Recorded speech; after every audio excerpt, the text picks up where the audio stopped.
आज मैं बनने वाला हूँ एक दिन के लिए रिक्शा वाला, और मैं देखने वाला हूँ कि रिक्शा वालों को क्या क्या समस्याओं का सामना करना पड़ता है और उनकी इनकम कितनी होती है और सवारियाँ मिलती हैं या नहीं मिलती है। तो पूरा वीडियो लास्ट तक देखें और ज़्यादा से ज़्यादा शेयर करें और आइए देखते हैं, मजा आएगा। तो हम लोगों को मिलती है पहली बुकिंग हमारे मोहल्ले से ही, जो कि हमारे मोहल्ले में ही रहते हैं एक भैया जो रिक्शा के ओनर हैं। उनके पास आते हैं, उनसे बोलते हैं कि हाईवे तक ड्रॉप करना है तो रिक्शा भेज दीजिए। तो अंकल जी बोल देते हैं जाओ तुम ले जाओ, तुम्हें ले जाना था तो मैं लेके आ जाता हूँ रिक्शा। और उनको लेके हम लोग पहुँच जाते हैं जहाँ पे उन लोगों को ड्रॉप करना था। ड्रॉप करने के बाद हम लोग उनसे पैसे लेते हैं, क्योंकि पैसे देने में बहुत सारे पैसेंजर्स जो बैठते हैं रिक्शे में वो आनाकानी करते हैं कि इतने नहीं इतने में हुआ था, इतने नहीं इतने में हुआ था।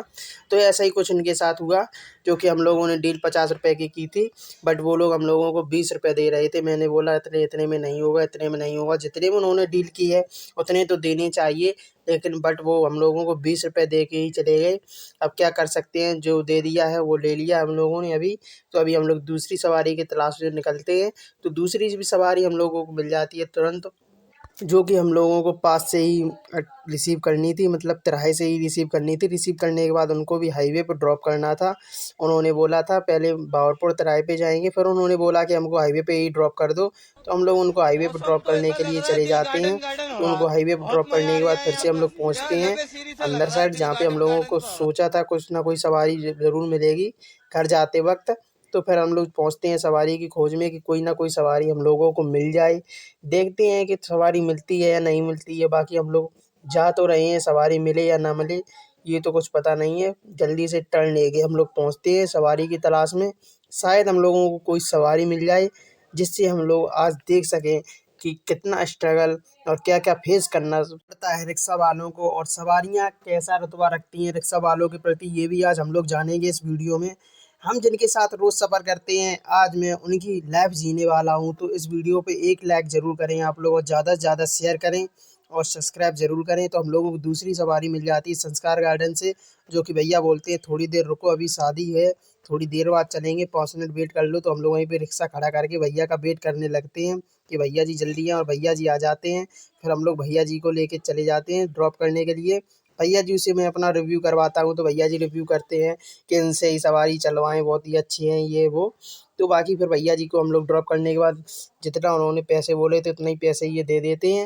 इन्होंने कोई आनाकानी नहीं की कि भाई इतने नहीं इतने पैसे दूँगा, जितने की बात की थी उतने रुपए दे दिए हम लोगों को।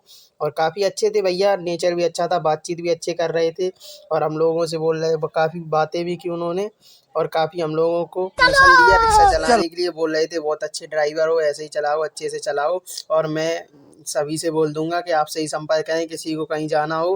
भैया ये भी बोल रहे थे, तो मैं भैया को बोलता हूँ थैंक यू, बहुत कुछ बोल दिया आपने। तो बाकी फिर कभी-कभी अच्छी सवारियाँ भी मिल जाती हैं, कभी ख़राब सवारियाँ भी मिल जाती हैं। फिर भैया को हम लोग ड्रॉप कर देते हैं अपनी लोकेशन पे, जहाँ को उनको उतरना था उस जगह ड्रॉप कर देते हैं। और रिक्शे में हम लोग एंटरटेनमेंट के लिए रास्ते भी रखे हुए थे, ताकि पैसेंजर बोर ना हो, रिक्शा में बैठने वाले लोग बोर ना हो। इस वजह से हम लोग ये भी रखे हुए थे, ताकि हमारे रिक्शे में ज़्यादा से ज़्यादा लोग बैठें और ज़्यादा से ज़्यादा हम लोग इनकम कर सकें। परंतु फिर हम लोग पहुँच जाते हैं रिक्शा खड़ा करने के लिए, क्योंकि अभी ये डिस्चार्ज हो रहा था। क्योंकि हम लोग सुबह से काफ़ी सवारियों की तलाश में घूम रहे थे कि सवारी मिल जाए, बट सवारी नहीं मिल रही थी, क्योंकि 1 घंटा अप्रॉक्स हो गया था हमको घूमते-घूमते कि सवारियाँ मिल जाएँ कहीं पे। बट हम लोगों को सवारियाँ नहीं मिल रही थी, इस वजह से रिक्शा डिस्चार्ज हो गया था। और जो ओनर थे उनके यहाँ पे हम लोग रिक्शा को अभी चार्जिंग पे लगाने के लिए जा रहे होते। तो अभी एक सवारी मिली थी, उसने सारा मूड खराब कर दिया। त्रिवेदी तिराहे से लेके बाहरपुर तिराहे तक 10 रुपया थे, और जगह से 10 ही तो लगा, और पूरे रिक्शा में अकेले बैठ के आए। नाइंसाफ़ी है बहुत भाई साहब, बहुत नाइंसाफ़ी हो रही है हम लोगों से। ये सब देख के रिक्शा चलाने को मन नहीं हो रहा। अब समझ लो आप लोग रिक्शा वाले का कागज शेयर करना पड़ा था, 1 लाख रिक्शा वाले का आज शेयर और कर दो रिक्शा वाले के नाम पर। तो लेडीज रहती है कुछ कह नहीं सकते। हाँ चलो अब जा रहे घर वापस, पहले ही तो बुक करके अब ले जाए।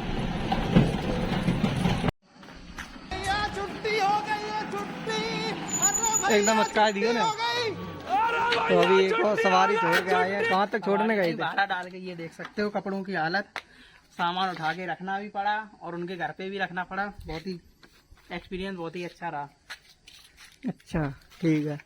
तो बात कुछ ऐसी है, मौसम बहुत ही ज़्यादा ख़राब हो रहा है, तो इस वजह से हम लोग अपना चैलेंज अभी क्वाइट कर रहे हैं। अगर आप लोगों को इतनी वीडियो अच्छी लगी हो तो आप लोग ज़्यादा से ज़्यादा शेयर करें और कमेंट में बताएं इसका फुल पार्ट आएगा। आप लोग कमेंट करें तो हम लोग इसका फुल पार्ट डालेंगे, नेक्स्ट पार्ट आएगा। इस वजह से रिक्शा भी यहीं पे खड़ा कर दे रहे हैं चार्जिंग पे, क्योंकि बारिश का मौसम हो रहा है। इस वजह से रिस्क नहीं ले सकते हम लोग, क्योंकि दूसरों का रिक्शा है, इस वजह से।